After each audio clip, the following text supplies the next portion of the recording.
আসসালামু আলাইকুম, কেমন আছেন সবাই? অনেক দিন পর আমার খামারের থেকে আপনাদের নিয়ে হাজির হয়ে গেলাম। কেমন আছেন আপনারা সবাই? আজকে দেখাবো আমরা মুরগি কিভাবে এক রুম থেকে নিয়ে অন্য রুমে মুরগি রাখি। অর্থাৎ মুরগি যদি বেশি ঘন হয়ে যায় তাহলে মুরগি বিভিন্ন সমস্যা হতে পারে। মুরগির চোখ চুলকাতে পারে, তারপর মুরগি আদার খাবে না। এজন্য আমরা এক রুম থেকে বেশি মুরগি ঘন হয়ে গেলে আমরা সেই মুরগিগুলোর অন্য রুমে নিয়ে যাই। তো আমার সাথে থাকতে থাকেন, আমার ভিডিওটা আজকে পুরোপুরি দেখতে থাকেন। দেখেন আমরা মুরগিগুলো এক রুম থেকে কিভাবে অন্য রুমে নেই। আমাদের প্রত্যেকটা রুমে এরকম একটা ঝাপের মতন করে দেওয়া আছে, যাতে এক রুমের মুরগি আমরা দাবড় দিলে অন্য রুমে চলে যায়। যেভাবে প্রত্যেকটা রুমে দুটো করে ঝাপ দেওয়া আছে। তো এই রুমের ঝাপ, এই রুমের মুরগি যেহেতু আমি পাশের রুমে নেবো, তাই এই রুমের ঝাপখান আমি বাইন্ধে নিতেছি। যে এই ঝাপখান বাইন্ধে নিলে এখানে মুরগি একা একাই চলে যেতে পারবে দাবড় দিলে।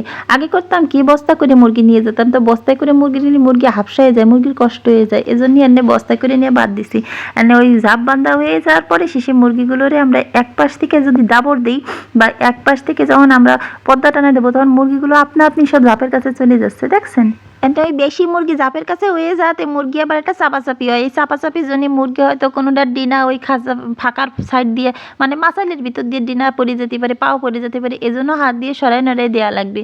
আবার দেওয়া লাগবে যে কোনোখানে যেন মুরগি অতিরিক্ত ঘন না হয়ে যায়, বেশি চাপ না খাইয়ে পড়ে। একখান কাপড় নিয়ে নিলাম, যাতে করে মুরগিরে দাবড় দিলে মুরগি আপনা আপনি চলে যেতে পারে।